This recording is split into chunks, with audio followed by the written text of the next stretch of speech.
Welcome to solverfy. For this question, they are wanting us to find the mass of carbon dioxide that was in the system and the mass of krypton that was in the system.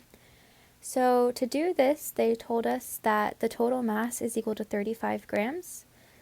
So we know that the mass of the carbon dioxide plus krypton was equal to 35.0 grams. They told us that the total pressure, so P total, was equal to 0.708 atmospheres. And they told us that once the CO2 was removed with sodium hydroxide out of the system, that the pressure of the krypton left was equal to 0.250 atmospheres. From this, we can find the pressure from carbon dioxide.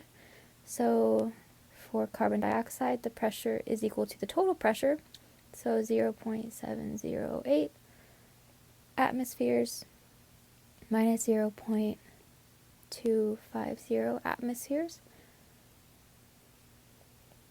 So our CO2 pressure is equal to 0.458 atmospheres. All right. And to help us figure out how much CO2 is in the system, let's figure out the mole fraction. So mole fraction. So mole fraction is equal to the pressure for krypton or CO2 over pressure total.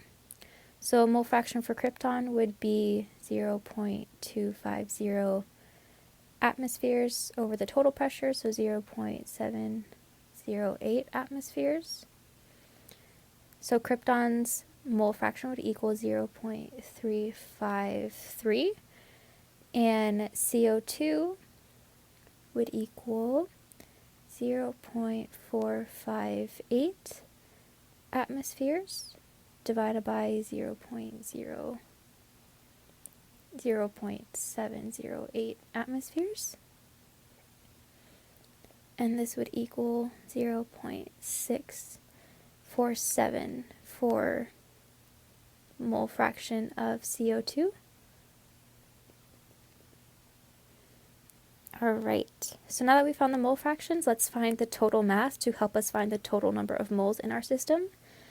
So mass total, I'm just going to abbreviate that, mass T, is going to equal moles of krypton times its molar mass of krypton plus the moles of CO2 times the molar mass of CO2. So our total mass is going to equal,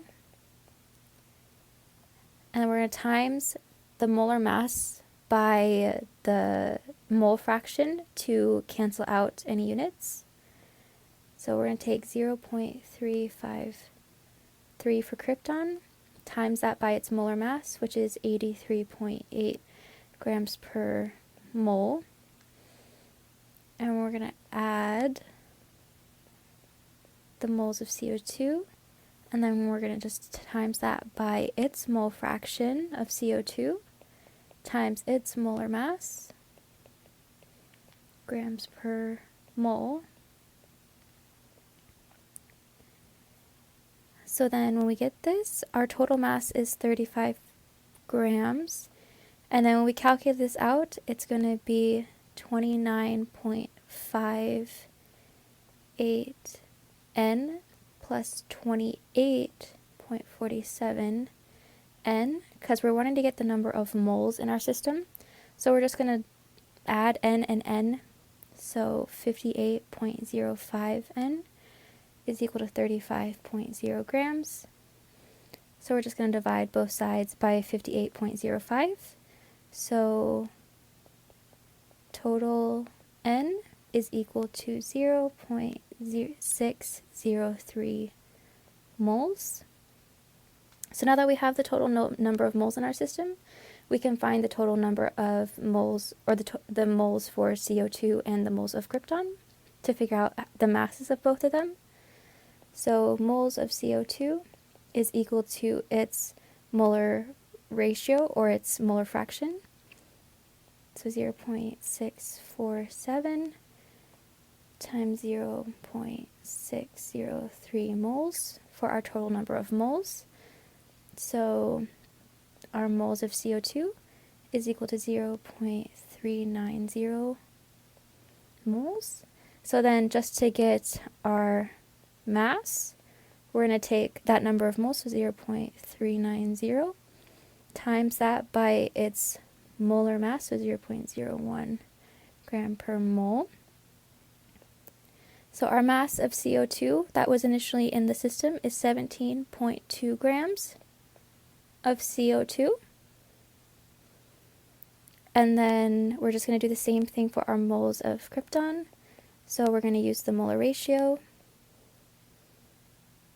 or the mole fraction, I'm sorry, and then times that by the total number of moles in the system. So moles of krypton is going to be 0.213 moles. And then we're just going to take, for the mass, that number of moles times that by its molecular weight. So times that by 83.8 grams per mole. And this is going to equal 17.8 grams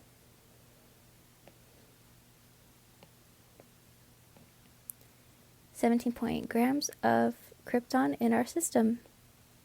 So that is how we find how much CO2 is in the system initially and how much krypton we can recover.